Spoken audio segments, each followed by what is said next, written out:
తెలంగాణ లోక్సభ ఎన్నికలు సంచలన సర్వే. మూడింతలు పెరగనున్న కాంగ్రెస్ సీట్లు. 2023 సంవత్సరంలో బారాసాకు చేదు అనుభవం ఇచ్చిందనే చెప్పాలి. ఇటీవల ఎన్నికల్లో అధికారాన్ని కాంగ్రెస్కు కోల్పోయి దాని మనుగడకు ముప్పు ఏర్పడే పరిస్థితిని తెచ్చుకుంది. ఇక 39 శాసనసభ స్థానాలు గెలిచినా అందులో సింహభాగం జీహెచ్ఎంసీ పరిధిలోనివే. వీటిపై పట్టు త్వరగా కోల్పోతారు.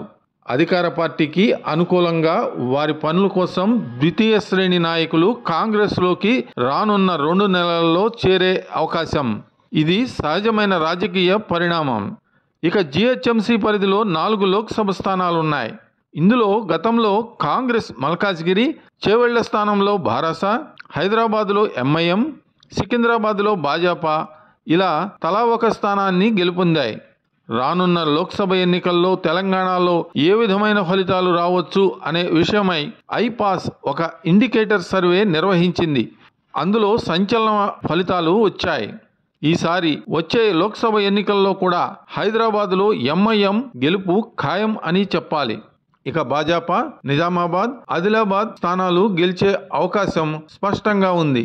భారతీయ జనతా పార్టీకి సికింద్రాబాద్ లోక్సభ స్థానంలో మెరుగైన అవకాశాలు కనిపిస్తున్నాయి.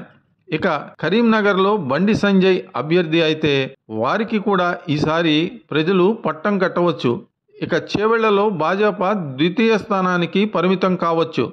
రాష్ట్రంలో అధికారాన్ని కోల్పోయిన బారాసా తెలంగాణ గ్రామీణ ప్రాంతాల్లోని లోక్సభ స్థానాలని కోల్పోవటం ఖాయం.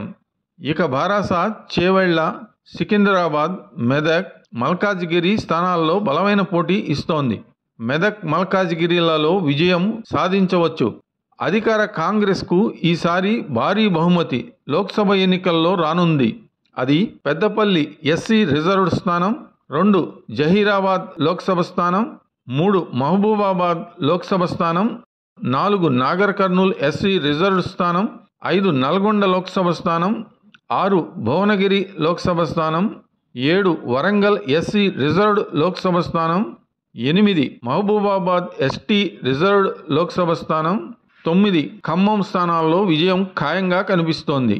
ఇక చేవెళ్ల, ఆదిలాబాద్లలో తీవ్రమైన ముక్కోణ పోటీ నెలకొని ఉంది. మెదక్ స్థానంలో కూడా రాజకీయ సమీకరణాలు మారితే తీవ్రమైన ముఖాముఖి పోటీ ఇచ్చే అవకాశం. మొత్తానికి 2024 లోక్సభ ఎన్నికల్లో రేవంత్ రెడ్డి నాయకత్వాన కాంగ్రెస్ పార్టీ 17 లోక్సభ స్థానాలకు గాను 10 స్థానాల్లో గెలిచే అవకాశం స్పష్టంగా ఉంది. బారాసా ఈ ఎన్నికల్లో తీవ్రంగా నష్టపోయి 3 నుంచి 5 స్థానాలకు పరిమితం అయ్యే అవకాశం కనిపిస్తోంది. మరిన్ని అప్డేట్స్ కోసం మా కాయ్ టీవీని సబ్స్క్రైబ్ చేసుకోండి. మా వీడియో కనుక మీకు నచ్చినట్లయితే లైక్ చేయండి, షేర్ చేయండి. మీ విలువైన అభిప్రాయాలను కామెంట్ బాక్స్లో తెలియజేయండి.